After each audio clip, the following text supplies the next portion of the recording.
Shalom bien-aimé, j'espère que vous allez bien. Moi pour ma part ça va par la grâce de Dieu.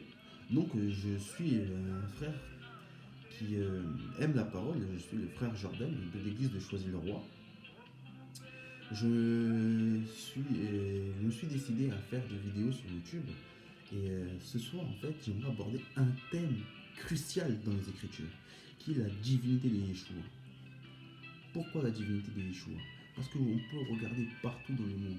On peut regarder sur YouTube, on peut regarder sur les Facebook, les Instagram, toutes sortes de réseaux sociaux, ou dans les églises, ou dans des dénominations, etc., que la divinité de Christ est quelque chose qui fait couler beaucoup d'encre. Pourquoi? Parce que nous pouvons voir que selon la conception des gens, l'opinion l'opinion de Christ, l'opinion sur Christ peut changer. La vision sur Christ peut changer. Je donne un exemple. Il y a des églises qui vont enseigner que fait partie d'une trinité. D'autres vont enseigner que Christ fait partie d'une unité. D'autres vont dire que Christ n'est pas Dieu. D'autres vont dire que Christ fait partie d'une famille divine. D'autres vont dire que Christ, c'est ce qui est après la christologie, hein, selon les langages des, euh, des théologiens. Si on veut donner un mot précis par rapport à la divinité de la personne de Christ, on va dire que c'est la christologie. Mais bon, nous jetons toutes ces choses. Nous ne croyons pas à la théologie, mais nous croyons que seule l'écriture témoigne de la vérité par le Saint-Esprit. Donc, toutes ces dénominations, tous ces concepts-là, nous pensons que cela vient du diable. Nous pensons seulement que Christ doit se révéler dans sa parole et que nous avons comme seule autorité la parole de Christ. Et que seule la parole peut nous enseigner pour savoir qui est vraiment Christ selon les Écritures. Et c'est par les Écritures que nous voyons que Christ est Dieu. Moi, je crois personnellement que Christ est Dieu, qu'il est le Père, qu'il est le Fils et qu'il est le Saint-Esprit. Mais là, je ne vais pas rentrer dans les détails de sa divinité. Je veux vraiment déjà prouver par les Écritures que Yeshua est Dieu, qu'il n'y a rien à rajouter, rien à retrancher. Parce que nous savons que Yeshua est Dieu. Bon,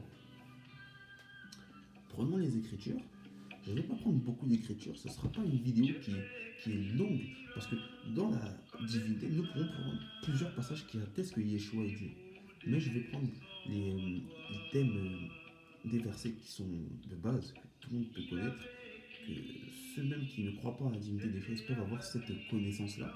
Je vais prendre ces versets de base pour prouver que Yeshua est Dieu.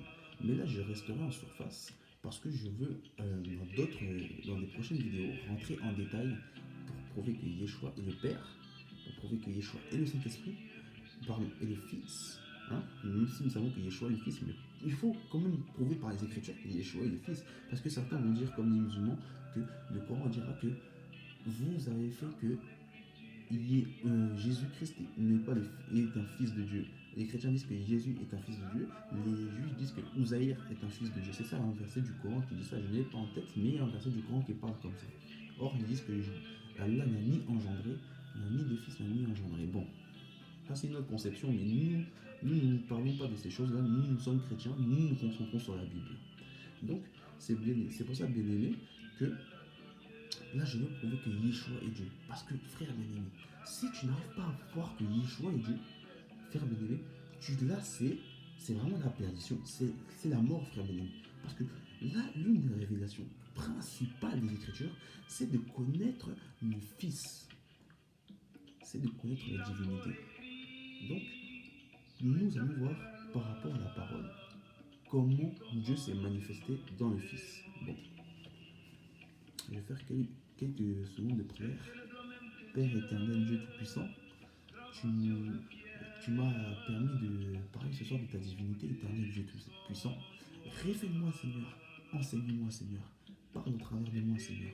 Que ton Saint-Esprit puisse convaincre les personnes qui ne croient pas à la divinité, Seigneur. Que tu puisses toucher leur cœur éternel. Que tu puisses te révéler à eux, Seigneur. Que tu puisses, en fait, vraiment, Seigneur, parler à ma place, Seigneur.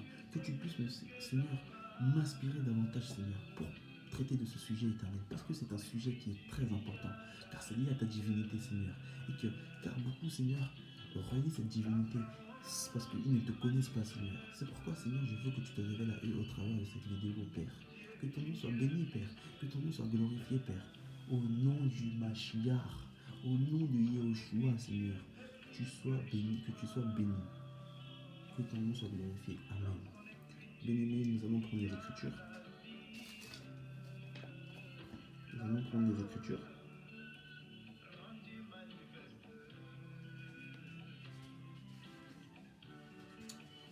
Donc, pour comprendre, pour faire un peu l'image, pourquoi il fallait que le Fils vienne, pourquoi Jésus est venu.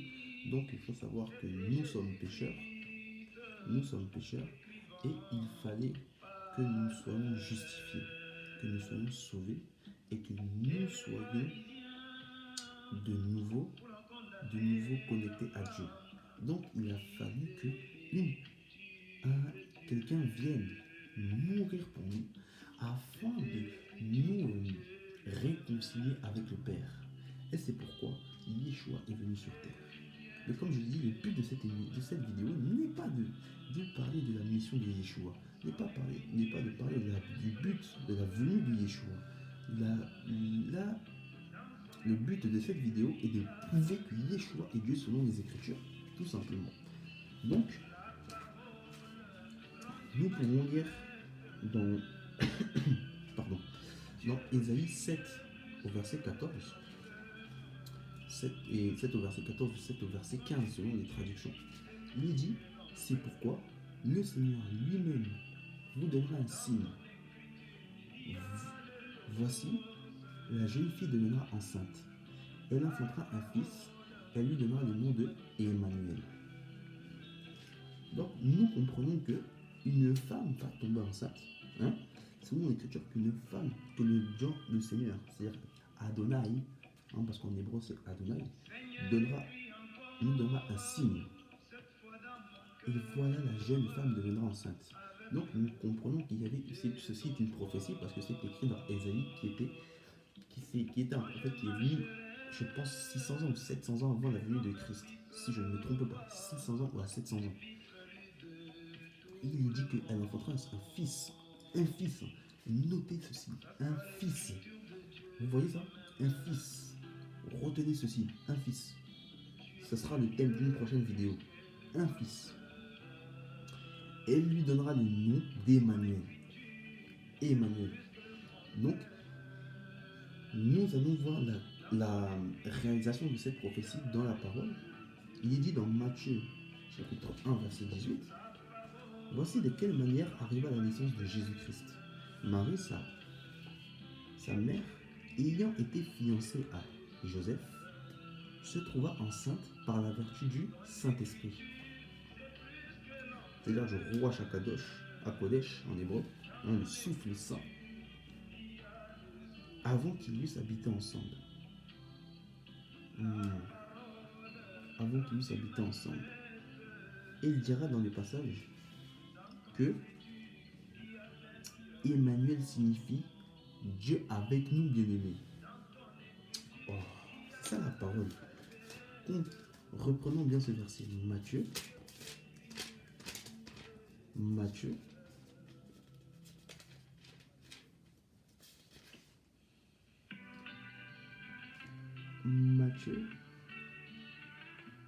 Continuons. Matthieu 21 et 22 à 23. Elle enfanta un fils et tu lui donneras le nom de Jésus. C'est lui qui sauvera son peuple de ses péchés. Retenez bien ceci. C'est lui qui sauvera son peuple de ses péchés. Nous verrons qui est venu pour sauver son peuple. Il est dit, voici la Vierge. Il est dit, tout cela arrivera afin que s'accomplisse ce que le Seigneur avait annoncé par le prophète, c'est-à-dire Ésaïe. Voici ce qu'on a lu, bien aimé, dans Ésaïe 7, verset 14. Voici, la Vierge sera enceinte, elle enfantera un fils, on lui donnera le nom d'Emmanuel, ce qui signifie Dieu avec nous. Bien aimé. Juste avec ce passage-là,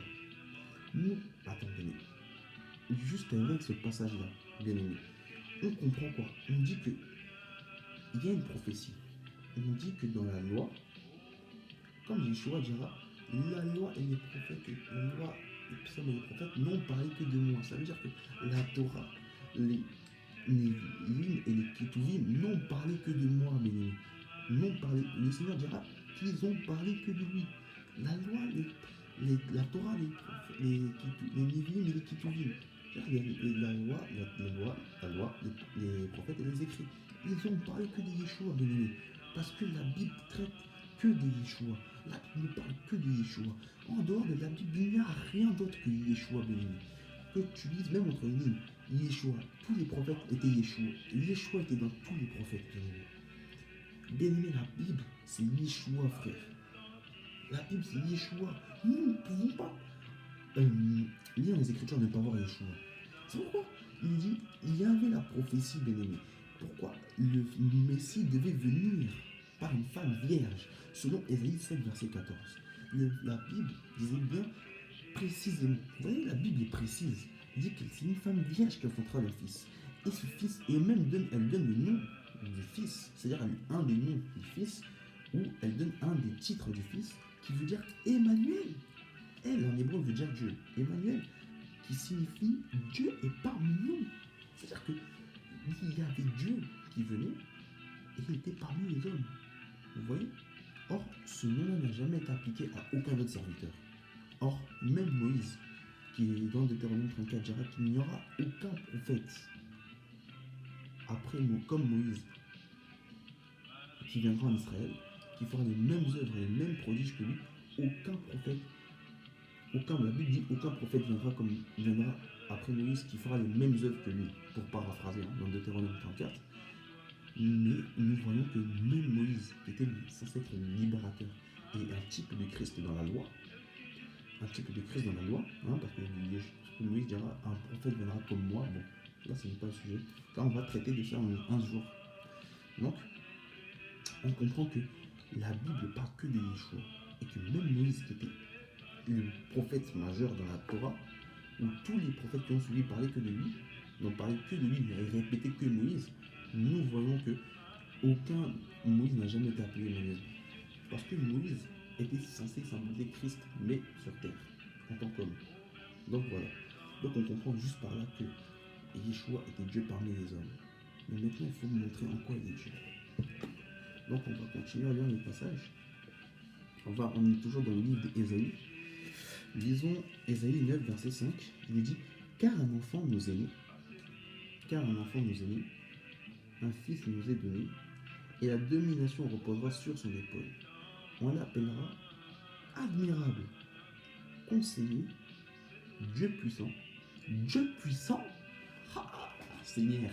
Mais moi j'aime la parole, frère. Bien aimé, ma soeur, mon frère. Il faut aimer la parole. Si tu n'aimes pas la parole, c'est terrible. La parole, elle est claire. Ah là là, merci Jésus. On dit conseiller, Dieu puissant, Père éternel. Ah, Jésus, Père éternel. Père éternel, bien-aimé. Père éternel. Donc, nous voyons que on l'appellera Dieu puissant. Notez, Dieu puissant, Père éternel, Prince de paix. Mais nous allons retenir un nom. Dieu puissant. C'est-à-dire que Dieu est puissant. Et en hébreu, on dit c'est El Gibor.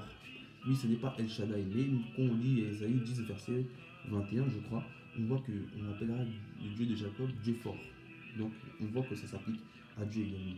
Donc, on comprend que c'est Dieu. On parle bien de Dieu ici. Donc, pour le Fils qui nous est né, c'est Dieu. Vous voyez, on parle de Fils, premièrement, qui nous est donné. Puis, on parle de Dieu puissant. Mais bon, comme il y a certains détracteurs qui disent que ce n'est pas Dieu de qui on parle, parce qu'en hébreu, on dit El Gibor au lieu de El Shaddai. Donc, moi, je vais prendre Ésaïe. Ésaïe 10, 21, il dit, le reste viendra, le reste de Jacob, au Dieu puissant. Bon, dans certains passages, on dit au Dieu puissant ou au Dieu fort, mais quand on lit Ésaïe 9.5, selon la traduction seconde 1910, on dit admirable, on appellera admirable, conseiller, Dieu puissant. Donc, selon traduction, il y a d'autres traductions qui disent Dieu fort ou Dieu puissant. Mais en hébreu, la racine de l'étymologie, c'est El Gibor, au lieu de El Shaddai. Donc, c'est Dieu fort en fait. Et El Shaddai, c'est Dieu puissant, Dieu tout puissant. Bon. comme Elohim, hein, c'est Dieu créateur, mais on peut le comprendre par Dieu Tout-Puissant également.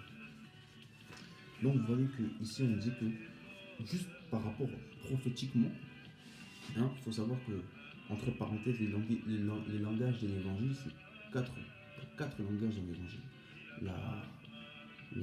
C'est-à-dire qu'il y a la prophétie, il y a la connaissance, la révélation, la doctrine, la prophétie.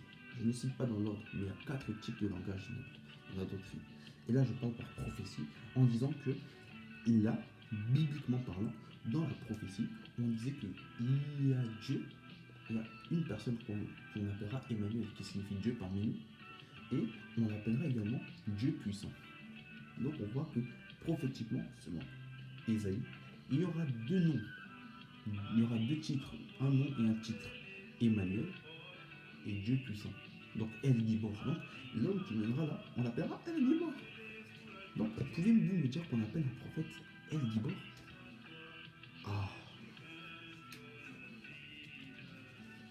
Continuons, bien aimé. Continuons. Dans la parole, tout est bon. Donc, on avait lu dans Matthieu 1, verset 23. J'aimerais revenir par là pour comprendre pourquoi. On va revenir dans Matthieu 1, verset 23. Il dit, 1, verset 21, pardon. Et il est dit, elle enfantera un fils, et tu lui donneras le nom de Jésus, et c'est lui qui sauvera son peuple pour ses péchés. Jésus, en hébreu, veut dire Yého. Le nom de Jésus, qui est un nom hellénisé, en hébreu veut dire, on dit Yehoshua. Et Yehoshua veut dire Yahweh est mon salut. Yahweh est mon salut. Donc on voit que par le nom de Yeshua, par le nom de Jésus, il y a une symbolique en fait de Dieu. Vous voyez, c'est-à-dire que son nom a une œuvre particulière. C'est-à-dire que c'est le salut de l'homme. Vous voyez, le salvation en anglais. Bon.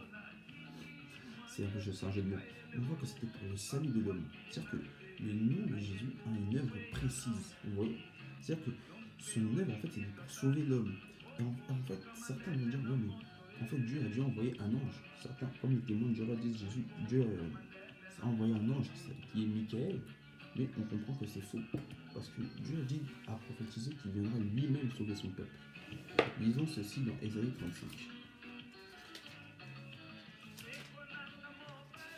Si nous lisons Ésaïe 35, nous voyons que Dieu a dit qu'il viendra lui-même sauver son peuple. Ésaïe 35, verset 4. Écoutez, il est dit, dites à ceux qui ont le cœur troublé, prenez courage, ne craignez point, voici votre Dieu. Voici votre Dieu. Voici Yahweh, votre Yahweh. Voici votre Yahweh. La vengeance viendra. La rétribution de Dieu. Regarde la dernière partie de ce verset. Il viendra lui-même. C'est écrit ici. Bien aimé. C'est écrit ici. Je n'invente rien. C'est écrit ici. Il viendra lui-même et vous sauvera. On comprend que Yeshua était venu pour sauver son peuple. Bien aimé. Mais qu'est-ce qu'il vous faut de plus? Qu'est-ce qu'il vous faut de plus? La parole est claire. La parole est claire, bien aimé. Qu'est-ce qu'il vous faut de plus? La parole est claire. Et comment nous ne pouvons pas voir ceci, bien aimé? Moi, avant, je ne croyais pas à la divinité de Christ. Mais quand tu as cette révélation, bien aimé, je te dis, tu vois clairement que Christ est Dieu dans les Écritures.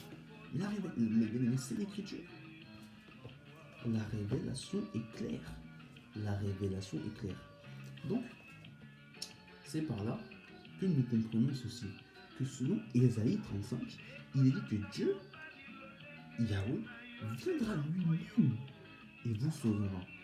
Et la mission de Christ était de sauver le peuple, c'est-à-dire c'était de sauver le monde du péché. Nous voyons quoi? Regardez. ceux qui disent que Yeshua est venu pour sauver seulement Israël. Oui, dans certains passages, il dit qu'il est venu pour sauver seulement les brebis perdues d'Israël. Mais il est venu sauver le monde aussi. Jean 3,16. Parce que beaucoup, je pense, ils n'arrivent pas à comprendre ceci. Jean 3,16 nous dit quoi? Il dit, car Dieu a tant aimé le monde qu'il a donné son Fils unique, afin que quiconque croit en lui ne périsse point, mais qu'il ait la vie éternelle. Donc Dieu est bien venu pour sauver le monde. Bon, après, dans le monde, qui est-il venu sauver? Bon, moi je pense que Dieu est venu sauver le monde. Selon le passage, nous n'allons pas rentrer dans la révélation, ni dans la prophétie, nous restons dans la doctrine. Nous voyons que Dieu est venu sauver le monde. Donc, vous voyez que Dieu est venu. La Bible dit que Dieu est venu. Dieu viendra lui-même sauver son peuple. Et nous donnons le nom de Yeshua, qui veut dire Yahweh mon salut. Et la mission de Christ, que Gabriel disait à Marie, tu lui donneras le nom de Jésus, car il sauvera son peuple. Que dire de plus? Vous voyez le petit Mayombo qui dit que dire? Alors je peux dire ça. Que dire? Que dire de plus? Il n'y a rien à dire. Il n'y a rien à rajouter ni à retrancher. Jésus est Dieu. Continuons. J'écoute un peu de l'Ifoko. Continuons, les amis. Nous ne pouvons pas terminer comme ça. Ah. Allez. Donc, nous allons dans Matthieu 28, verset 19. Yeshua, à la fin après avoir été ressuscité, avant de monter au ciel, le jour de son ascension, il dira, allez, il est dit, allez, faites de toutes les nations des disciples, les baptisons au nom du Père, du Fils et du Saint-Esprit.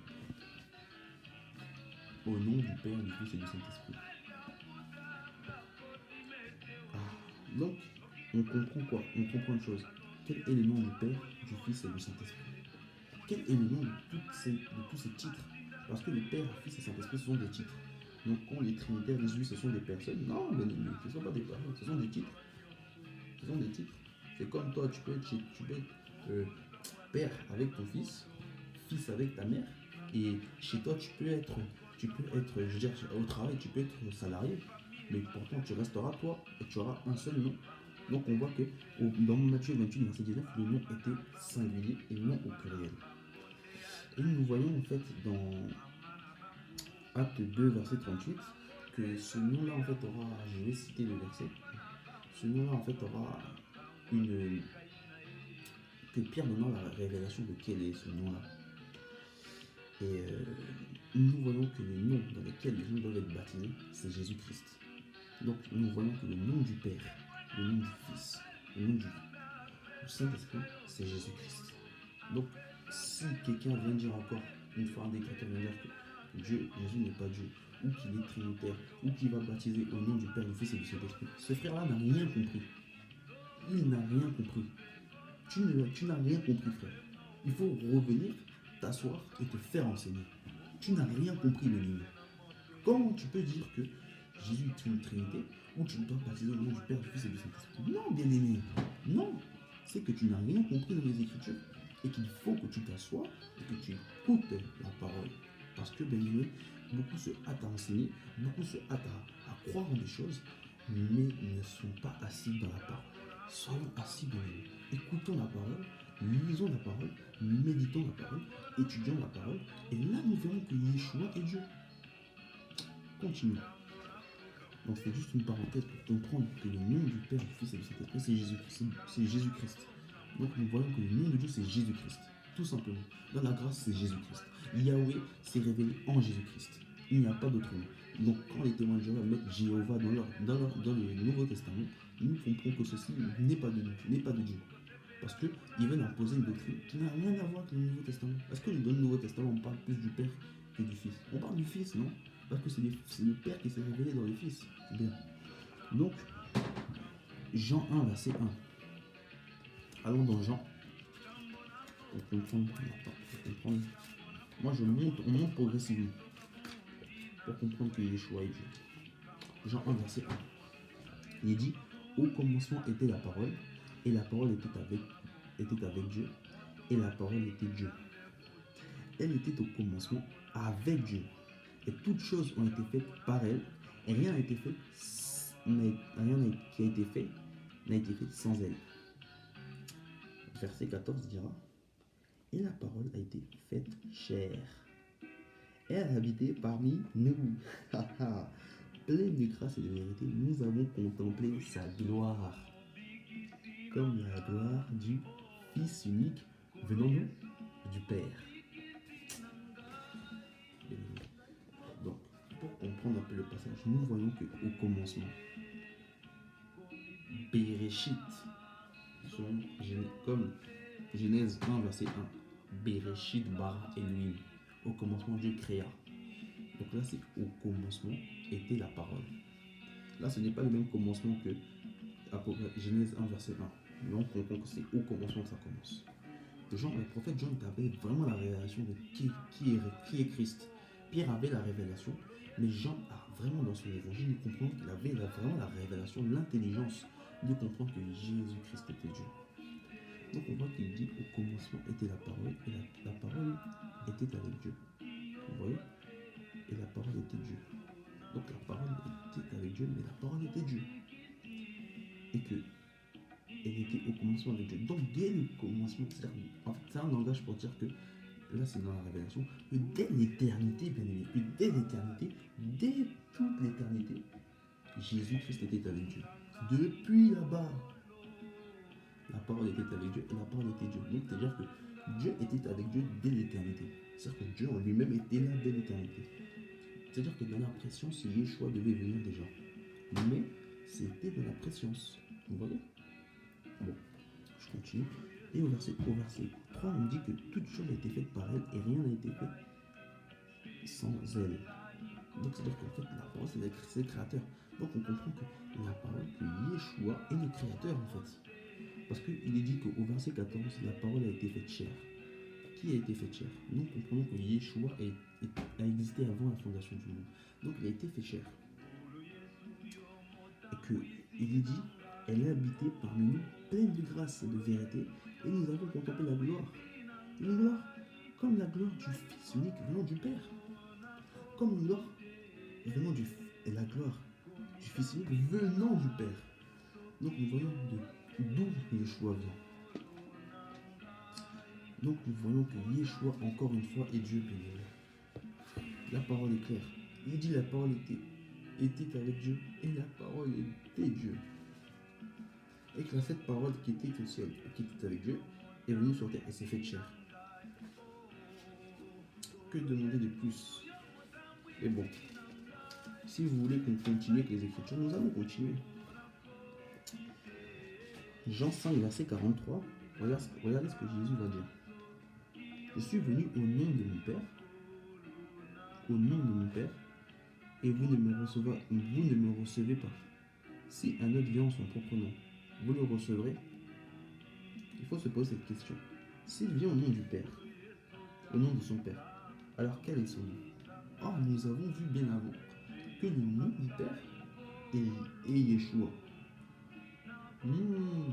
Saisissez ceci. Posez-vous cette question. Quel est le nom du Père? Bon. Encore dans d'autres passages, nous allons donner d'autres passages pour que les gens aient l'éclaircissement. Parce que quand on regarde la divinité de Christ, nous n'avons même pas besoin en fait d'expliquer ceci. Nous n'avons même pas besoin en fait de rentrer dans les détails, de rentrer dans la révélation, d'aller dans les profondeurs. Jésus-Christ est Dieu bien-aimé. Continuons. Jean 10, verset 30, il dit, moi et le Père, nous sommes un. Moi et le Père, nous sommes un. Vous savez que, bien-aimé, nous pouvons passer des temps et des temps à parler que Christ est Dieu. L'Écriture témoigne clairement. Mais nous ne pouvons pas rentrer trop dans les détails, nous ne pouvons pas rentrer trop en profondeur, bien-aimé. Parce qu'il y a des personnes qui ne connaissent pas forcément la divinité de Christ. Donc c'est pour ça qu'il faut rentrer progressivement, que nous déclarons déjà que Christ est Dieu, puis nous allons rentrer dans les détails en disant que voilà pourquoi Christ est le Père, voilà pourquoi Christ est le Fils, voilà pourquoi Christ est le Saint-Esprit, voilà quelle était la mission de Christ, pourquoi Christ est venu, chaque chose dans son temps. Mais Premièrement, il faut qu'on soit sur la même longueur d'onde pour comprendre que Christ est Dieu. Juste en étant terre à terre, pour comprendre que Christ est Dieu. Parce que après, nous allons rentrer dans la profondeur pour comprendre pourquoi il s'est manifesté dans le Père, pourquoi le Père s'est manifesté dans le Fils, dans le Saint-Esprit, pourquoi Dieu s'est manifesté en le Père, pourquoi il s'est manifesté dans le Saint-Esprit, etc., etc. Pour comprendre quelle est la divinité. Mais si nous voulons comprendre la divinité, premièrement, il faut qu'on soit sur la même table, sur la même longueur, le même pédestal, pour qu'on sache que Christ est Dieu. Jean 10, 30, il nous dit quoi? Moi et le Père, nous sommes un. Donc certains vont essayer d'interpréter ça ou de trouver des interprétations farfelues en disant que oui, mais ils sont un dans l'esprit, ils sont un dans la connexion. Donc Jésus en fait est une représentation du Père sur terre comme étant son messager. Non, Jésus-Christ et le Père sont un. Jésus-Christ et le Père sont un. En plus, vous savez, quand nous disons, il faut voir le français aussi. Je parlais avec mon frère Jesse. Mon frère Jesse. D'ailleurs, je te salue mon frère. Que Dieu te bénisse. Vraiment, tu es un frère que j'estime énormément. Sois béni, frère. On parlait, on partageait, il nous disait que, en fait, les gens, des fois, ils veulent interpréter la parole terriblement, mais ils veulent aller dans l'hébreu, dans les grecs, dans les révélations, mais des fois, ils oublient le français. Même si Dieu a son langage, Dieu ne parle pas en français. Mais il y a le français. Il y a des fois, les gens, ils vont interpréter un passage, mais ils oublient complètement le français. La constitution d'une phrase. Sujet, verbe, etc. Donc, des fois, nous voyons des interprétations qui sont terribles. Vous voyez que dans Jean 10, Jésus-Christ dit, moi et le Père, nous sommes un. Vous voyez qu'il n'y a pas de pluriel au un. Parce qu'on voit que c'est un 1 d'unité. C'est-à-dire que le 1 englobe les deux. Vous voyez ou pas? C'est-à-dire que le 1 englobe les deux. Donc, c'est-à-dire que, par exemple, moi je dis que, je sais pas, je prends une pâte à modeler, je fais debout, mais je les rassemble après, ça fait 1. Ça fait 1. Juste que j'ai pris un bout de pâte à modeler pour faire quelque chose, mais quand j'ai fini de faire cette œuvre avec ce bout de pâte à modeler, je le rassemble pour former le même tas. Mais ça fait 1, frère bien-aimé. C'est pour ça qu'il y a ces 1 d'unité, parce que ce n'est pas un 1 de pluriel pour faire une différence ou pour montrer une pluralité c'est pour montrer qu'il y a un socle, c'est-à-dire qu'il y a une unité, que Dieu est un et qu'il n'y a pas plusieurs dieux, il n'y a pas plusieurs personnes. Donc voilà, je vais continuer.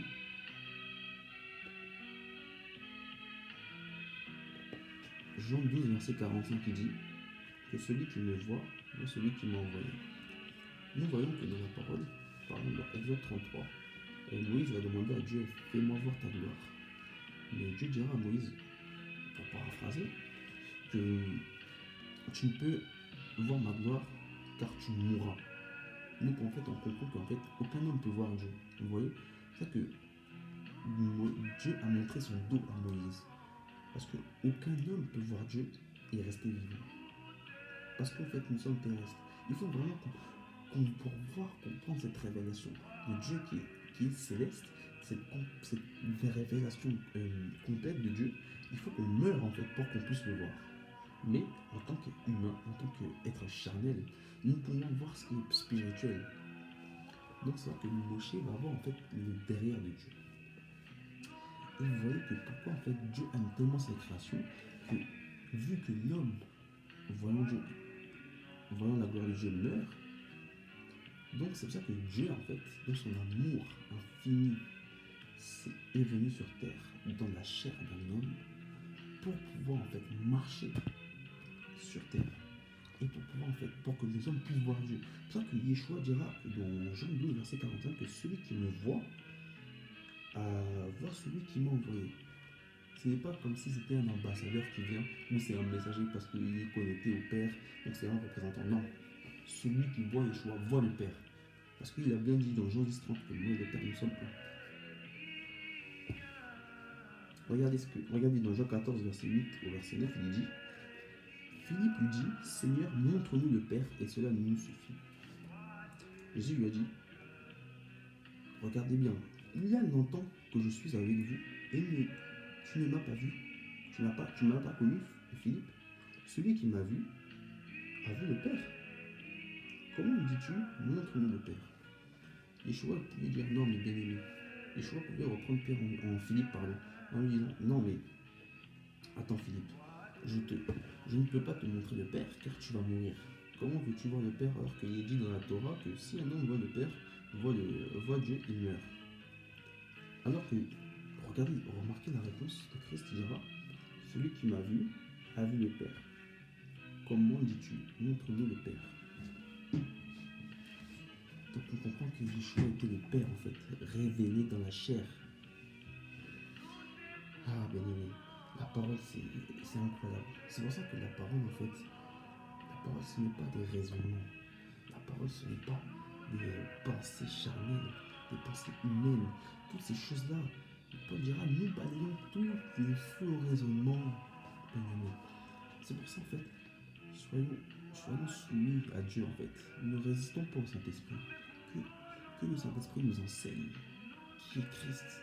Pourquoi en fait Christ est venu sur terre? Quel est son but? Pourquoi un Dieu si grand, si merveilleux, si souverain est venu et s'est réduit en fait à sa créature? Pourquoi? Pour quel but? Pourquoi Dieu a fait-il ça? Pourquoi? Vous savez, les musulmans, je respecte beaucoup les musulmans, et eux n'arrivent pas à concevoir la divinité parce que pour eux en fait Dieu est trop grand en fait. Dieu est tellement immense, vous voyez. Dieu est tellement insondable. Dieu est tellement transcendant en fait. Dieu est trop transcendant. Dieu est trop glorieux qu'il ne peut se résoudre en fait à se manifester dans sa création. C'est pour ça qu'ils n'arrivent pas à comprendre. Mais nous voyons que nous ne limitons pas Dieu. Nous comprenons que Dieu est illimité, que Dieu fait ce qu'il veut, que rien n'est impossible à Dieu. Donc si Dieu veut devenir un homme, Dieu le fait. Et Dieu l'a fait, comme la Bible nous le montre si bien. Il n'y a rien de nouveau sous le soleil. Dans la loi, Dieu s'est manifesté dans un homme, dans des hommes plusieurs fois. Hein? L'homme au chêne de Mamré, Melchizedek. Voilà, Dieu s'est manifesté. Dieu lui-même s'est manifesté sur le corps d'un ange, l'ange de l'Éternel. Donc, il n'y a rien de nouveau sous le soleil. Il n'y a rien de nouveau sous le soleil. Il y a des types de Christ dans la loi. Et Christ est la manifestation de Dieu par excellence. Parce qu'il a fait le sacrifice expiatoire. C'est lui qui nous a réconciliés avec le Père. C'est lui qui a inauguré la grâce. C'est lui qui est venu et qui a dit au Père sur la croix, tout est accompli. Tout est accompli. Et c'est pour ça que le voile du temple se déchira. Qu'aujourd'hui nous n'avons plus besoin d'aller à Jérusalem pour adorer le Père. Et nous, les nations, selon Romains 11, nous sommes greffés à l'olivier franc qui est Jésus-Christ. Nous pouvons prétendre être le fils d'Abraham dans l'esprit. Tout simplement. Par la foi, nous sommes fils d'Abraham. Donc, je continue. Jean 20, verset 27 à 28, il dit, puis il dit à Thomas, avant ici, ton doigt, regarde mes mains, avance aussi ta main, mets-la dans mon côté et ne sois pas incrédule, mais crois. Et regardez ce que Thomas va lui dire. Comment Thomas ayant cette révélation, c'est une révélation de Dieu. Thomas lui répondit, mon Seigneur et mon Dieu. Est-ce que s'adressait-il à une autre personne? Il s'adressait à Dieu. Il dira, Thomas lui répondit, mon Seigneur et mon Dieu. Bien aimé. Mon Seigneur et mon Dieu. Pardon. Donc nous comprenons que il s'adressait à Dieu. Vraiment, merci Seigneur. Donc nous allons prendre d'autres passages.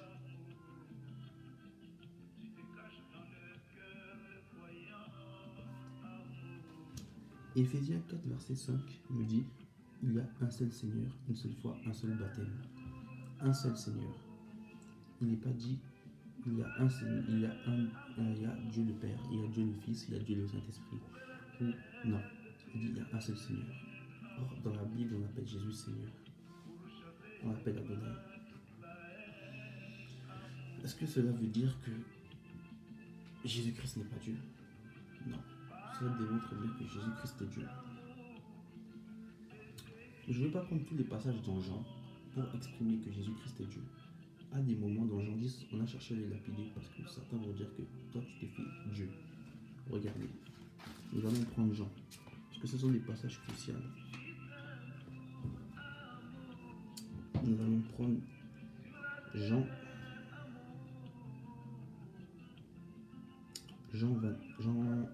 10, verset 29. Il dit: mon Père qui me les a donnés est plus grand que tous, et personne ne peut les ravir de la main de mon Père. Moi et le Père, nous sommes un. Alors les Juifs prirent de nouveau des pierres pour le lapider. Jésus leur dit: je vous ai fait voir plusieurs bonnes œuvres venant de mon Père, pour laquelle me lapidez-vous? Les Juifs répondirent: ce n'est point pour une bonne œuvre que nous te lapidons, mais pour un blasphème. Et parce que toi, qui es un homme, tu te fais Dieu. Donc les Juifs avaient saisi que Yeshua parlait de sa divinité, que malgré que Yeshua parlait en parabole, il avait exprimé sa divinité en disant que nous, que moi et le Père, nous sommes un. Même les Juifs avaient saisi cela. Même les Juifs qui voulaient l'appeler, parce que pour eux c'était un blasphème. Même les Juifs avaient saisi cela. Continuons. Jésus leur répondit: n'est-il pas écrit dans votre loi? N'est-il pas écrit dans votre loi? J'ai dit. Tu vois, il dit j'ai dit. Comme si c'est lui qui avait dit ça déjà depuis la Torah. Parce qu'il est Dieu, béni. Vous êtes des dieux. Si elle a appelé Dieu à ceux à qui la parole de Dieu a été adressée, et si l'écriture ne peut être anéantie. Bon, je m'arrête là. Donc on comprend que même les Juifs de l'époque avaient vu que Yeshua était Dieu. Regardez, attendez.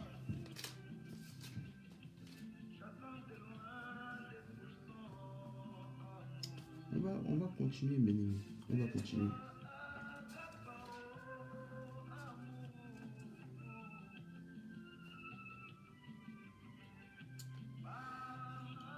Jean 5.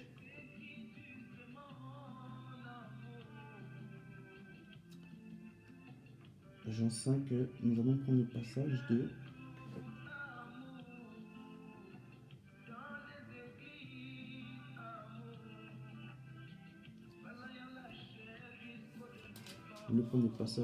de Jean où Yeshua se révèle à la Samaritaine. Et bon, ça c'est un autre sujet. Ça va être autre chose. Je vais faire Jean 8. Je vais prendre Jean 8. Jean 8. Regardez bien ceci.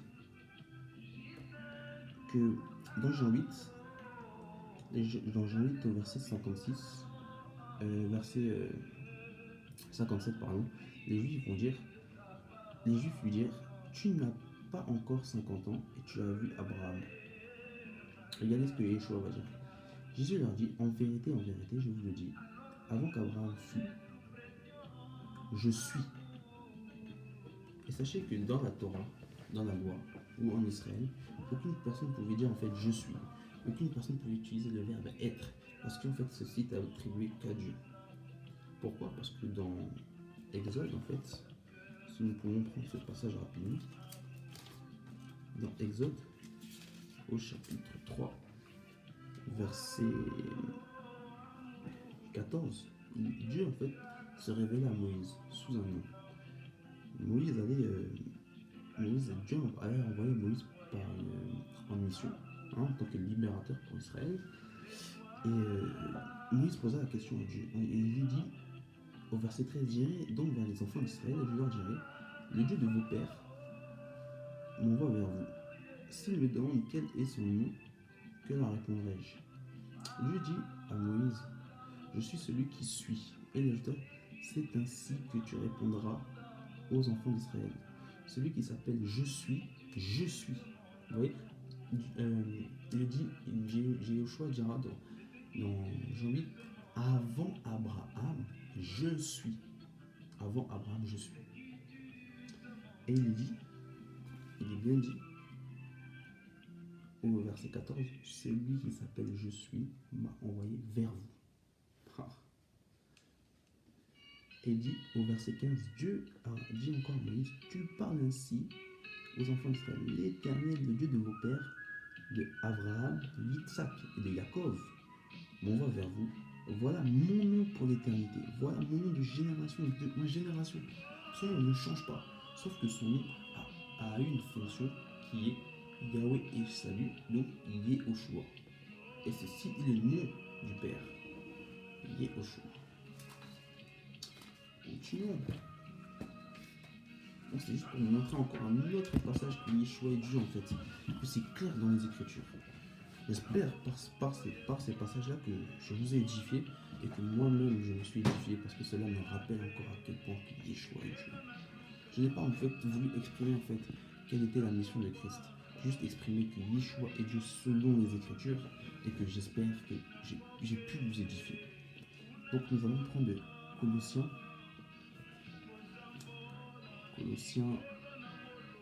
chapitre 1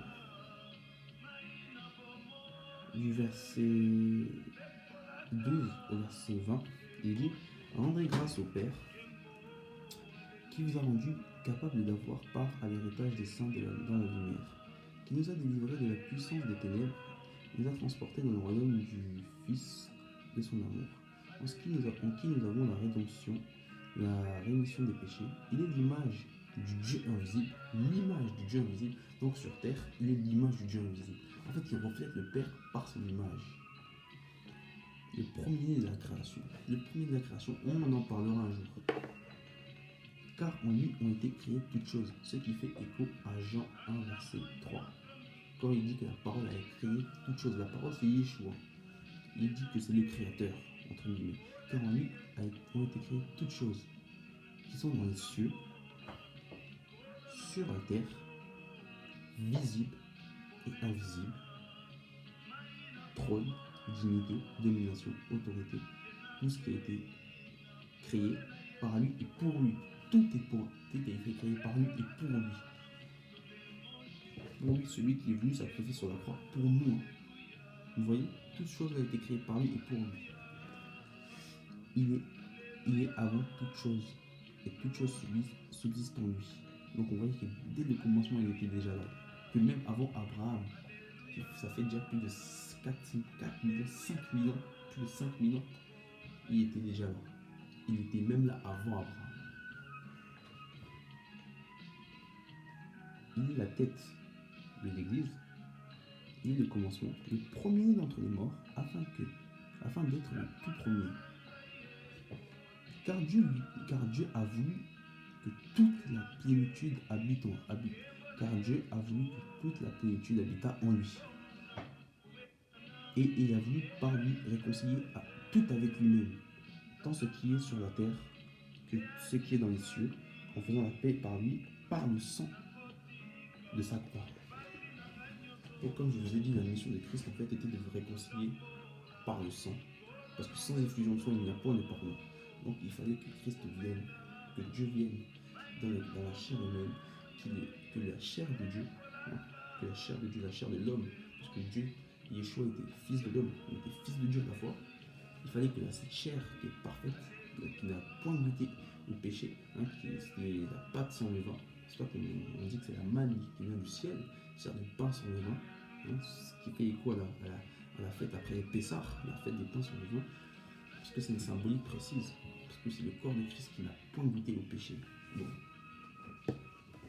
on voit que son but est en fait de nous réconcilier avec le Père. Et qu'en fait, en lui habita la plénitude. Qu'est-ce que cette plénitude? Regardez Colossiens 2, 8 à 10, il dit « Prenez garde que personne ne fasse de vous sa proie par la philosophie, par une vaine tromperie, s'appuyant sur la tradition des hommes, sur les rudiments du monde et non sur Christ. » Il faut savoir que l'épître aux Colossiens s'adressait en fait à une église qui était attaquée par les gnostiques, qui exerçait en fait un culte des anges, qui a refusé la divinité de Christ, etc. Pour le contexte. C'est vrai que Paul en fait va dire qu'il faut faire attention que personne ne soit proie en fait à la philosophie, à la vaine tromperie, s'appuyant sur la tradition des hommes et sur les rudiments du monde et non sur Christ. Et il dira au verset 9, car en lui habite corporellement, c'est là qu'il va donner la réponse de ce qu'est la plénitude qui devait habiter en lui en fait.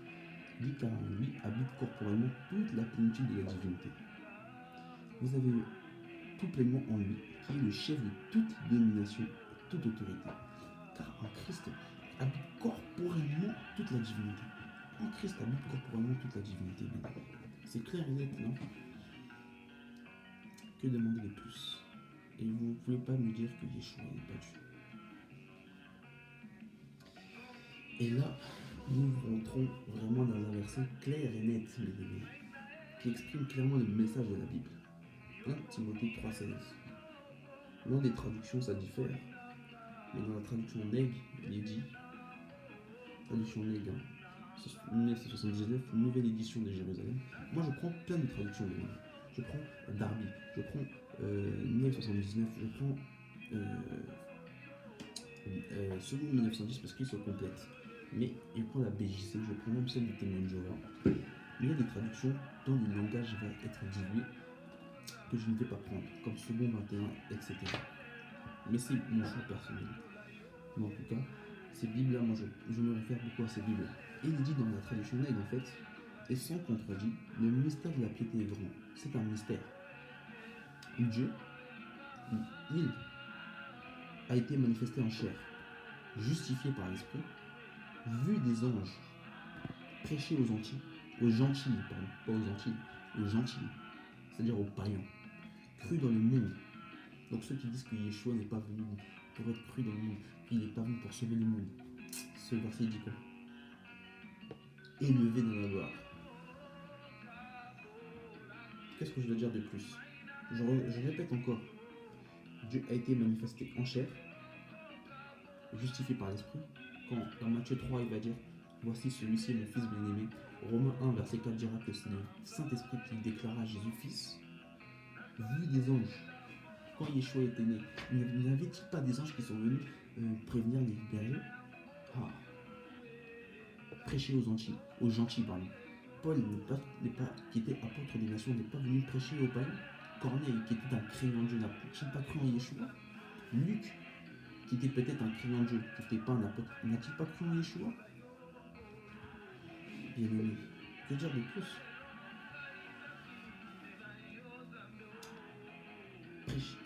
Cru dans le monde. Il dit dans acte 1, je crois au verset 9, si je vérifie bien, il dit vous serez mes témoins. Nous allons vérifier ça.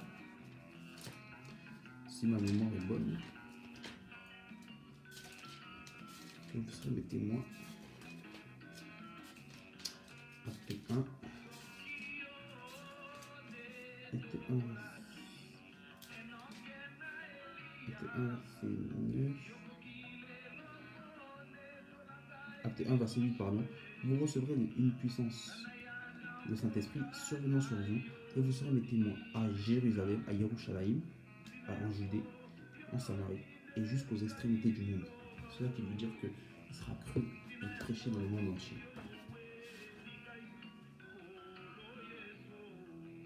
Et élevé dans la gloire lors de son ascension. Ah, frère, que dire de plus? Là, j'ai parcouru plusieurs passages, j'ai presque parcouru à peu près plusieurs parties de la Bible pour comprendre que Yeshua est Dieu. Hébreux 1, verset 3, il dit et qui étant le reflet de sa gloire et l'empreinte de sa personne, et ce qui ont toutes choses par sa parole puissante, et a fait la purification des péchés et s'est assis à la droite de la majesté divine dans le lieu très haut. Bien-aimé. Et pour terminer, j'ai un dernier passage qui exprime que Yeshua est Dieu.